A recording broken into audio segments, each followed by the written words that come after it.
Olá, que bom que você está aqui no seu, no meu, no nosso programa Reaprendendo a Viver. E hoje, gente, eu trago para vocês a entrevista com uma pessoa que eu conheci há alguns anos atrás, é a Meire. Seja bem-vinda, Meire. A Meire, ela é mãe de dois rapazinhos, o Davi com 15 anos. A história do Davi, né? Eu acompanhei um pouco anos atrás, porque eu palestrei na igreja dela e lá a gente se conheceu. Ela me falou da questão do filho dela que era autista, trouxe para eu conhecer. Porém, o filho dela, o Davi, este que está com 15 anos, ele é autista severo. Então, eu não tinha condições de atendê-lo. Mesmo ele medicado, eu não tinha condições ali de trabalhar com ele. E na época, muitas pessoas estavam nos procurando para tratar seus filhos autistas. E era um trabalho até voluntário que nós fazíamos. Então eu pedi a algumas pessoas, coloquei no grupo de psicanalistas, né, que eu tenho, e perguntando quem poderia vir para nos ajudar. E veio uma xará dela, a Meire. A Meire, ela é psicanalista, psicopedagoga, uma pessoa assim fantástica, que também tentou fazer um trabalho com o Davi, mas nós nos deparávamos até com um problema que o Davi não conseguia chegar ao consultório, porque dentro do aplicativo, né, Meire, ele trazia, né, alguma agitação, às vezes queria abrir a porta, e ela passou a não poder mais levá-lo até o consultório. A psicanalista Meire até se ofereceu a ir até a casa dela fazer o trabalho, mas naquele período a mãe estava muito abalada. A mãe estava passando por problemas muito sérios, por já não saber o que fazer. E agora eu vou deixar ela contar para nós como foi essa história, o que ela sentiu. Mas a primeira pergunta, Meire, que eu vou fazer para você é se a gravidez correu tudo bem ou se teve algum problema. Assim, a minha gravidez foi normal, não tinha problema nenhum, fiz todos os exames, não deu problema nenhum. E quando eu fui ganhar ele, eu descobri que eu não sentia dor, eu não sentia contração nenhuma. Todas as mulheres que vão ganhar neném sentem dor, contração, e eu não senti nada. Quando chegou já aos 39 semanas, eu só senti uma dor, começou a sair um pouco de sangue. Minha mãe me levou para o hospital e lá fiquei internada um dia. Lá eles ficaram fazendo toque o tempo todo, foi passando o tempo. Quando chegou no outro dia de manhã cedo, foi a troca de plantão dos médicos. E aí eles demoraram muito para entrar. Quando eles entraram, que um dos enfermeiros fez o toque, eles perceberam que meu filho tinha feito cocô. Já tinha passado do tempo de nascer, ele fez cocô. E aí eles tentaram forçar um parto normal, onde ele não sentia dor, mas não tinha contração para ter força para ele poder nascer. E aí o que aconteceu, que eu me lembro até hoje, eles chamaram, né, um médico bem grande, e ele subiu em cima de mim. E nisso que ele subiu em cima de mim, eu vi que quando meu filho nasceu, não tinha passagem nenhuma. Eu vi que meu filho nasceu, ele bateu a cabeça no ferro. E ele não conseguia respirar, eu olhei, ele não conseguia respirar.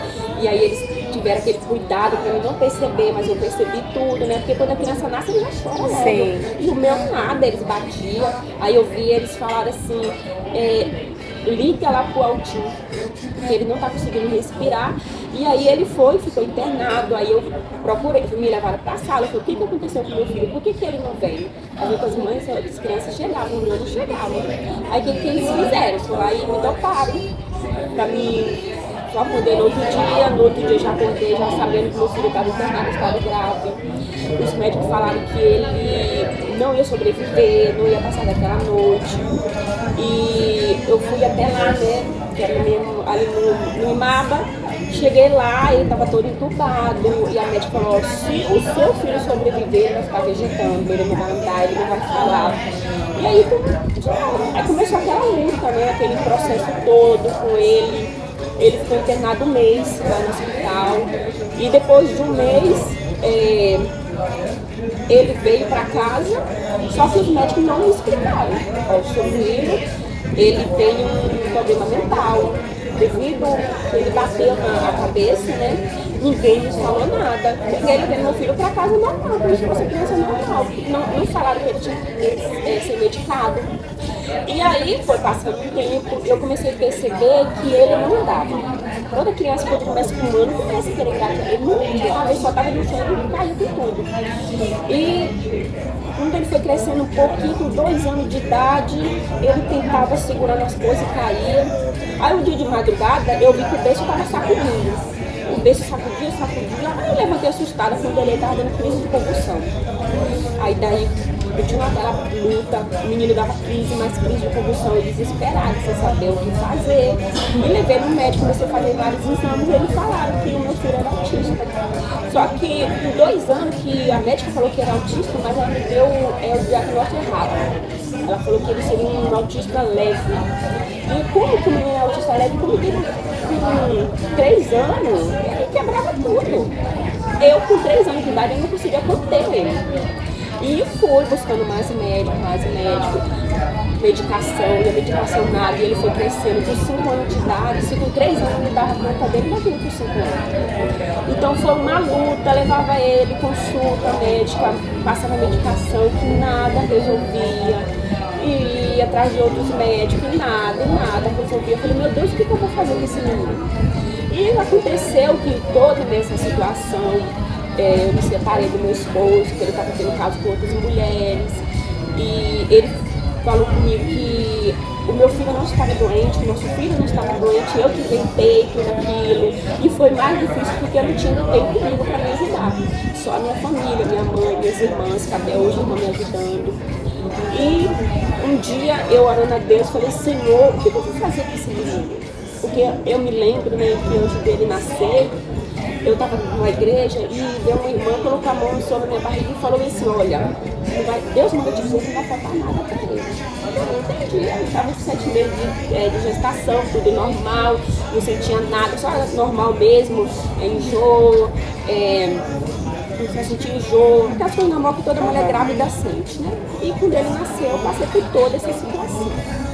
Descobri que meu filho era um autista severo, onde não consegui, até hoje eu tirei ele da escola porque não conseguia ficar na escola, não conseguia fazer tratamento nenhum e sempre as pessoas ficavam me pressionando, ele tem que estar na escola. Como que você consegue manter uma criança agitada na escola que as professoras não conseguem ficar com ele? E foi muito difícil, hoje eu optei para ele não estudar mais. Porque na época que ele foi para a escola, ele sofreu muita agressão. Ele chegava na escola e estava sendo machucado, o corpo dele todo se beliscava. Como ele é um autista que ele não é verbal, você pode bater nele que ele nunca vai falar para ninguém. Ele não fala. Então eu via que ele sofria. E muitas das vezes eu via ele sofrendo dentro de casa, porque ele começava a rodar, eu olhava para o rosto dele, eu via que ele estava cansado. E ele não conseguia parar. Então foi um processo muito difícil para mim até hoje. Hoje, graças a Deus, se hoje eu estou de pé, porque foi Deus.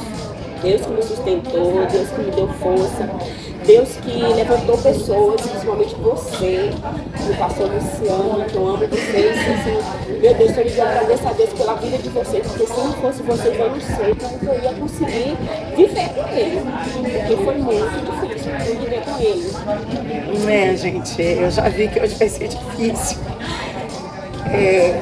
Eu consegui falar, porque é muito duro você ver que nós confiamos, né, as nossas vidas aos médicos, aos profissionais, seja médico, seja quem for, a responsabilidade do que teriam que fazer e a irresponsabilidade. Uma criança que era para ser normal, né, tudo que aconteceu, não falam, não dão um parecer. E eu procuro o máximo ajudar. E quando ela fala isso, é porque ela veio, eu busquei ajuda, né? Como ela diz, ele ficava andando do consultório para a recepção toda hora, gosta muito de chave, né, Meire? Ele pegava a chave e tal, eu falava, Meire, eu não consigo, porque eu preciso que ele sente. Ela levou em outro médico para ver uma outra medicação, para ver se ele conseguiria ficar mais tranquilo, não conseguiu. E aí foi onde eu falei para ela, eu falei, Meire, aliás, nesse período eu acho que a outra Meire foi para os Estados Unidos, né? Ela foi para os Estados Unidos. E nisso eu falei, Meire, olha só, eu não consigo fazer algo pelo Davi dessa forma, até porque ela tinha essa dificuldade, como eu falei para vocês, que nenhum aplicativo queria trazer e tal, né? E aí eu falei para ela, olha só, a ideia que eu tenho aqui é mudar, começar o tratamento com você, para que você esteja forte, você possa verbalizar, desestressar, para que você tenha condições de trabalhar com ele, de estar com ele. E o Luciano, né, o pastor Luciano, ele era meu aluno e ele estava para entrar no estágio, e nisso eu coloquei para que ela atendesse ele atendesse ela para mim. E foi assim, presente realmente de Deus. O Luciano, ele veio como uma bênção e foi muito lindo, porque a Meire, ela é uma pessoa que ela é muito grata, ela reconhece. E ela escreveu para mim uma dedicatória linda, maravilhosa, e para ele também, agradecendo tudo. E aí eu gostaria, Meire, que você relatasse, depois a gente volta nele, como a gente já entrou nesse período, né, seu na psicanálise. Gente, olha, o estágio, que é o que nós chamamos de paciente piloto, é pouco tempo, são apenas 6 encontros. E ele conseguiu fazer com ela um trabalho muito bom, né? Foi o estágio dele. E eu gostaria que você contasse essa parte, Meire. Você não queria nada, né? Estava, não queria sim, né? Você queria sim uma solução, mas como não chegava... Eu queria essa solução porque, devido à situação dele ser agitado, ninguém conseguia ficar com ele. Então, graças a Deus, nessa época, o meu marido, ele trabalhava muito de tarde. Então, aí você casou pela segunda vez, né? Onde ele assumiu ele, meu esposo assumiu ele com 2 anos de idade na época, e foi uma bênção meu esposo até hoje. E quando eu comecei esse tratamento, foi que tudo mudou. Porque, devido à situação que eu passei com meu primeiro esposo, na verdade, eu estava transferindo toda a raiva que eu tinha, todo o ódio que eu tinha dele pro meu filho. Que hoje é a aparência dele do pai. Então eu transferia isso aí. Às vezes, eu confesso que eu mesmo não tratava ele. Eu tinha raiva dele, eu tinha ódio do meu filho devido à situação que eu estava. Sim. Eu nova, eu não pude trabalhar mais, não pude fazer curso, não pude fazer nada na minha vida. Minha vida totalmente parou quando eu tive ele. E aí o pastor Luciano, ele me fez enxergar de outra forma. Foi aí que tudo mudou. Meu filho, ele tinha medo de mim, porque eu agredia ele. Eu deixava ele com fome devido à raiva que eu sentia da situação, entendeu? De estar sozinho. E aí, quando o pastor Luciano me fez ver que não era ele que era o culpado, não era ele, na verdade, meu filho era vítima. Sim. Tudo isso era vítima minha, vítima do pai dele, que foi abandonado. E aí eu comecei a tratar ele de outra forma. O meu filho, quando ele passava mal, ele tinha medo de mim, porque eu agredia ele quando ele passava mal. Né? E eu lembro até hoje uma situação que ele começou a fazer vômito em casa e ele botava a mão assim, com medo de eu bater nele. Eu falei, não, meu filho, vem aqui. Aí quando eu abracei ele olhava assim pra mim com o olho arregalado, com medo. Aí eu falei, não, mamãe não vai mais fazer isso. Eu comecei a tratar ele de outra forma. Eu parei de agredir, eu parei de falar, chamar ele, aí você... uma palavra que ele sempre repetia, você é um idiota, eu sempre chamava ele de idiota. E ele sempre repetia isso, você é um idiota, você é um idiota. E quando eu comecei a tratar ele de outra forma, ele mudou tudo. Hoje, ele tem 15 anos, ele não me dá mais trabalho. Eu saio com ele, eu vou pra shopping, coisa que eu não podia fazer. Eu vou pro supermercado, eu posso ficar 1 hora, 2 horas no supermercado, quando eu compro com ele, ele tá lá do meu lado, ele não sai do meu lado. Eu levo ele pra médica, coisa que antigamente, para mim poder levar ele para uma consulta, eu gravava vídeo, porque eu não tinha condição nenhuma de sair com ele. Eu gravava vídeo, levava o psiquiatra e ele ali viu o vídeo e analisava a situação. E hoje não, hoje ele tá assim, não me dá trabalho nenhum, quebrava tudo dentro de casa, não quebra mais. Hoje, devido à medicação e à oração. das duas coisas juntas. Porque eu falo, se não fosse Deus, eu não ia conseguir chegar onde eu cheguei. E graças a Deus, o Senhor ele levantou pessoas que me ajudou e eu também mudei o meu comportamento, né? Porque eu não amava ele, eu falava para ele que eu não amava ele. E quando eu tive o meu segundo filho, ele sentia ciúme. Ele tentava chegar perto de mim. E até hoje, aí ele vem, coloca a cabeça aqui, aí eu abraço ele e falo, meu filho, mamãe te ama. Tudo que mamãe passou, eu peço perdão a ele. Não sei se ele entende, mas eu peço perdão a ele. Perdoa por tudo que eu fiz por você. E hoje eu abraço ele, hoje eu dou carinho, dou amor que ele não teve, desde pequenininho. Então eu creio que a agitação dele foi por causa também do meu nosso trato, né? Eu reclamava porque na escola maltratava ele, mas eu também fazia a mesma coisa dentro de casa, né? Então hoje ele está uma bênção, tá lá quietinho. Aprendeu muita coisa, né, que eu ensinei a ele, eu tinha que ensinar, deixa pra lá, deixa ele fazer o que ele quiser, porque era cansativo pra mim. E hoje eu tenho paciência para ensinar ele, a ensinar ele a comer que ele não sabia comer, a beber água que ele não sabia fazer nada disso, a usar o vaso sanitário. Eu tive assim, né, antigamente, faz em qualquer lugar que ele fazia assim, hoje não. Eu não vou matar para meu filho como se fosse um bicho, como se fosse um animal. E hoje ele está, graças a Deus, hoje ele está numa bênção. Eu vou para a igreja, todo mundo passado, ele ficou sentado o tempo inteiro. Eu fiquei assim, meu Deus, eu falei assim, Senhor, obrigada. Porque se não fosse o Senhor, através da oração de intercessão, eu quero agradecer também, se você permitir, a Elane Toledo. Foi através dela que eu te conheci, né?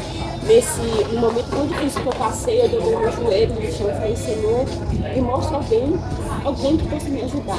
E Deus foi lá, me mostrou ela, liga pra ela. Aí, só que a gente já estava em uma congregação, só que ela era bem assim, menina dela, assim, eu falava, aí eu falei, ai meu Deus, logo ela, Senhor. Ela era assim, do jeito dela lá. Eu falei, meu Deus, logo ela. Eu não vou conseguir. Liguei pra ela, não, vou te ajudar. Aí ela foi, né, passou pra você, eu quero agradecer muito a ela, né? Ela foi uma bênção que Deus colocou na minha vida. Eu quero agradecer a Érica Diniz, ela é líder das irmãs da minha igreja, que está me ajudando até hoje. O meu pastor, o pastor Leonardo, a esposa dele, a Priscila, que me acolheram, né? Porque eu fiquei um tempo afastada da igreja, eu saí porque eu não tinha condição, porque na verdade hoje eu tenho que lidar com as pessoas, com o preconceito das pessoas. Hoje tem muita gente preconceituosa, até dentro da igreja mesmo. Sim. Então, graças a Deus, eu estou numa igreja onde as pessoas me abraçaram. Irmãs falaram para mim, a tua luta é minha também. Não se preocupe não, seu filho é uma bênção e vou estar junto com você para te ajudar. E eu agradeço ao Senhor primeiramente, porque foi o Senhor que preparou tudo, né? O tratamento que eu estava precisando, que eu estava com depressão, eu não tinha vontade de comer, eu não tinha vontade de levantar da cama, eu não tinha vontade de fazer nada. E quando você fica doente, o Senhor precisa de você. Então eu falei, Senhor, eu não vou me permitir viver assim não. Fui, busquei ajuda e graças a Deus o Senhor me ajudou. Gente, como eu falei, né?